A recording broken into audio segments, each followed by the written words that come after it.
tal amigos? ¿Cómo están? Buenos días, bienvenidos a la entrevista política aquí en De 6 a 9.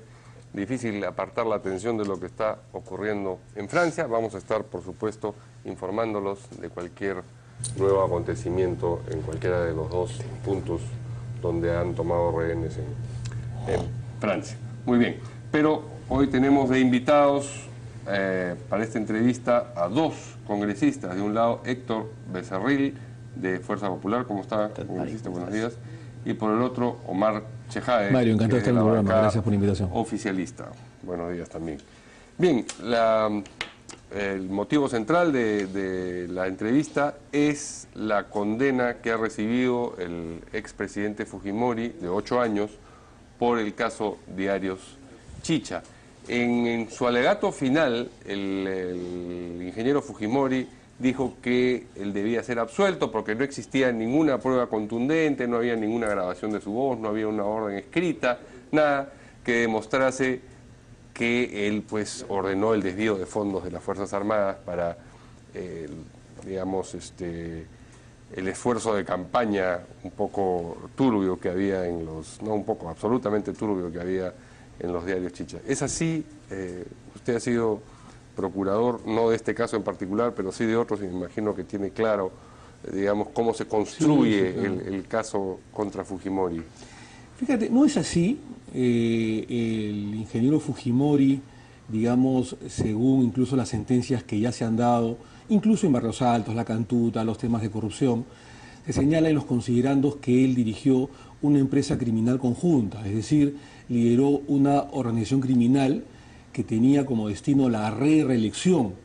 Hay un video, Mario, en el que sale Montesinos con algunos generales de las Fuerzas Armadas, en las que le dice, ¿tú te imaginas si nosotros, el presidente Fujimori no sale reelecto? Todos vamos a ir presos, va a haber cárceles y vamos a podrirnos en las prisiones peruanas. Eso es lo que Montesinos dice, porque él ya estaba previendo esa reelección. Y precisamente la campaña de difamación a través de los diarios Chicha, La Yuca, el Chuchi, El Chino, etcétera, y otros más, y otros etcétera, como se dice, sí, apuntaban justamente a difamar a determinados opositores, sí, Castañeda, claro, Toledo, Alberto Andrade, entre otros, para de alguna manera desmontarlos, despejar el camino, allanar, sí, la reelección y que Fujimori pudiera reelegirse, porque el plan que había desde el año 1992, el 5 de abril de 1992, mi querido Mario, era un gobierno de 15, 20 años por lo menos. Y eso está en las conversaciones y en los vladivideos que se pueden notar. Nosotros hemos participado en varios casos, sí, del proceso de extradición. Y la Corte Suprema chilena es bastante clara al respecto. ¿Cómo pasamos de lo general, que es lo que usted está describiendo, a lo particular? Porque si no, parecería ser, digamos, que se traslada la teoría de la autoridad inmediata también al asunto de los, diarios Chicha. Esa es la segunda parte de la exposición. Para ver las pruebas plenas que hay contra Fujimori, en este caso que es desvío de fondos, caso Diario Chicha, efectivamente están, entre otras cosas, las declaraciones de Vladimiro Montesinos, la declaración primigenia, la declaración del general José Villanueva Ruesta y de Saucedo Sánchez. Ambos purgaron prisión durante más de 10, 12 años por temas de corrupción y fueron los comandantes generales del ejército y además ministros de Defensa y ministros del Interior respectivamente. Y ellos han acreditado que efectivamente el señor Fujimori dio la orden para este desvío de fondos, porque además él, Mario, era el principal beneficiario del desvío de fondos, del ataque a los adversarios políticos como Toledo, Castañeda, Andrade, justamente para su reelección. Vamos a darle la palabra al congresista Becerril. ¿Usted está satisfecho con esa descripción? Me imagino que no, pero le agrego un elemento más a su intervención. Leía hoy día un editorial que decía, bueno, ¿cómo puede pretender el fujimorismo que Alberto Fujimori no estaba enterado de lo que estaba ocurriendo con los periódicos Chicha y al mismo tiempo pretender ser el arquitecto del futuro, ¿no?, del Perú moderno? Es decir, o era muy consciente o era muy inconsciente de las cosas, y además cómo podía ignorar que estaba ocurriendo lo que para cualquier persona enterada en política era evidente al ver las portadas de los diarios Chicha. Para ser arquitecto del desarrollo y del crecimiento del país, se dedicó casualmente a viajar por todo el país, a trabajar por el país. Pero eso no lo distraía de ver lo que sucedía en la política limeña. No se dedicó limeña a sentarse a ver titulares o a líneas editoriales. Porque si se hubiese dedicado a eso, no hubiera tenido el tiempo suficiente de hacer el gran trabajo que hizo por el país. Y lo que dice Omar es cierto. Simplemente hay dichos de una persona, de otra persona. No hay una sola prueba contundente que acredite que él es responsable de esto que le acusa sobre los diarios Chicho. Acá se le acusa porque dicen, es difícil creer que no sabía, debería estar enterado. Y efectivamente, seguimos en la tónica de una sentencia política, no jurídica, donde seguimos con el tema de la autoría inmediata. Él debía saber. En realidad, es lo que acá quieren con esta sentencia, una vez más, es ya no dañar a Alberto Fujimori, porque Alberto Fujimori ya está todo dañado, ya tiene 25 años y 8 años más, no le incrementa la pena, no se suman. Lo que acá se quiere es, por rebote, dañar al partido fujimorista, un partido totalmente democrático. Vamos primero a las encuestas. Es una sentencia política electoral. Esa es la lectura que tengo de esta sentencia. Aún más, una de los miembros de esta mesa, de esta sala, es la señora Aiza Mendoza Retamoso. ¿Quién es esta señora? Esposa de Guillén. Guillén, quien participó en las diferentes sentencias como fiscal en el caso de Fujimori. Alguien que tiene una persecución tenaz contra el fujimorismo, un enemigo demostrado. No creamos que sea imparcial, por lo menos la señora. El argumento que esgrime el congresista Becerril en el sentido de que solamente testimonios de personas involucradas no constituyen prueba plena, ¿cómo es, digamos, refutado desde quienes...? No, yo discrepo de mi amigo Héctor en el sentido de que eso no es así. Primero... Pero usted mismo ha mencionado los testimonios de 3 personas. Sí, por supuesto. ¿Eso es prueba plena? Sí, por supuesto, porque son testimonios concomitantes que hacen de que exista certeza plena, ¿no es cierto? Ya no solamente indicios razonables de culpabilidad. Pero lo que te quiero decir es lo siguiente. En Chile, ¿no es cierto?, que es el país que, digamos, acepta el pedido de extradición del gobierno del Estado peruano, efectivamente tiene un estándar muy alto de extradición. Nosotros hemos llevado el proceso de extradición y el caso de desviación de fondos es en vías de ampliación, pero lo hemos estudiado.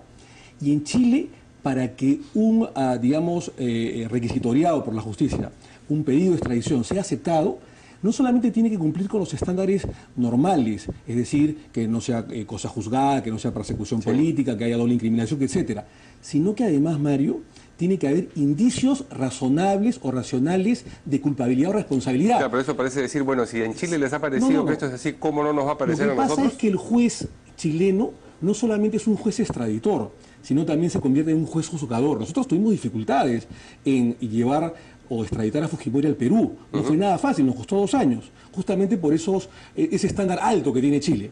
Pero adicionalmente, una vez traído al Perú y una vez que en vías de ampliación se le comprendió al señor Fujimori por desviación de fondos, han habido documentos y sobre todo los testimonios que tú decías, Mario, como por ejemplo las declaraciones del señor Villanueva Ruesta, del general Saucedo y del propio Montesinos, que de alguna manera hacen que exista un compromiso de prueba plena y de certeza de responsabilidad penal del señor Fujimori.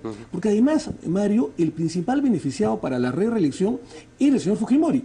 Ahora, tengo entendido que la sentencia, no sé si me podrá desmentir mi querido amigo Héctor, la sentencia de ayer de los 8 años contra el señor Fujimori, que era además previsible, no es por autoría inmediata, sino por coautoría. Sí.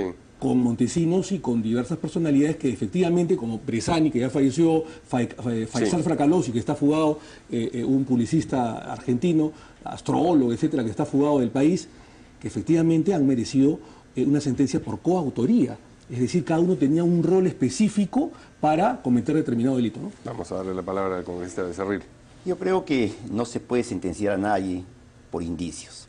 Y si hablamos de indicios y testimonios, hay testimonios también, incluso en videos, donde el mismo Vladimiro Montesinos dice un momento que el presidente ni siquiera está enterado de lo que están haciendo.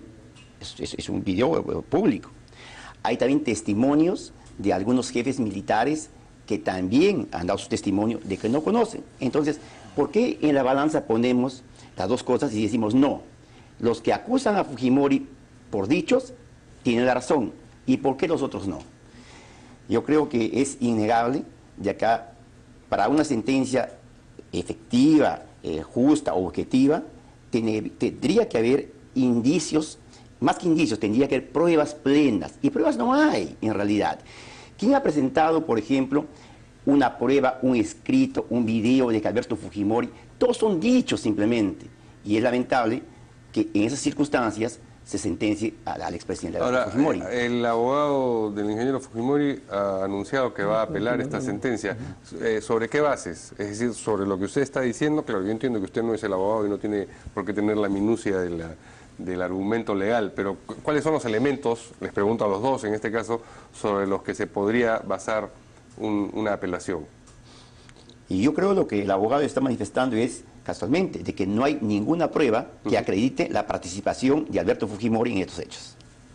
Bueno, obviamente el abogado cumple, Mario, con su rol de agotar hasta la última instancia procesal, judicial, de alguna manera, el último recurso para poder revocar una resolución contra el señor Fujimori. Que dicho sea de paso, como bien dijo Héctor, no se acumulan en este caso las penas, se aplica el principio de absorción, es decir, la pena más alta es la que vale, y la cantuta de Rosaltos de 25 años, digamos, es la más alta y la que cumple el señor Fujimori. Lo que sí se acumula son las reparaciones civiles, ¿no es cierto? Le han impuesto al señor Fujimori 3 millones. Una reparación civil de 3 millones de soles, y sí se acumula las demás, pero la pena no, la pena privativa y libertad. En todo caso, Mario, están los órganos jurisdiccionales supremos, en este caso, que verán si efectivamente la resolución de primera instancia se ajusta a derecho o no. Para nosotros sí, hemos estudiado el expediente profundamente y creemos que en coautoría Montesinos, Fujimori y algunos generales desviaron fondos para perpetrar la reelección ilegítima, la reelección ilegítima del señor Fujimori, ¿no? Siempre quedará como un baldón con presidencia de la sentencia para el fujimorismo, digamos, el rol de estos diarios chichas promovidos desde el gobierno en esa campaña de reelección. Nosotros rechazamos lo que se hizo en esos momentos de la compra de la línea editorial y también los titulares. Obviamente que rechazamos, pero eso no implica que Alberto Fujimori tenga alguna participación. Aún más, creo que Omar reconoce también de que en el caso, por ejemplo, de la sentencia por Barrios Altos y la Cantuta, primero se redactó la sentencia, después se hizo el proceso para que calce perfectamente. Ahí están los correos de San Martín, donde pregunta de qué manera se podría sentenciar a Alberto Fujimori. Eso lo conocemos todos. Igualmente, actualmente en esta sentencia también, primero, entendíamos que ya habían tomado la decisión de sentenciar a Fujimori. Solamente sin ánimo de... Para terminar, 20 segundos, sin ánimo de defender a César San Martín, que es un ilustre magistrado. Normalmente los magistrados consultan, San Martín es un gran procesalista, es un técnico, un gran doctrinario en materia penal, y a veces se consultan a determinados magistrados de otros países para ajustar determinadas sentencias, lo cual no tiene nada de ilegítimo o de ilegal, ¿no? Bien. Pero bueno, la discusión sigue adelante, ¿no? Y seguirá seguramente. Muchas gracias a Gracias, nuestros dos invitados Mario. de esta mañana. Nos vamos, se quedan ustedes con Albina y con Carlos. Buenos días.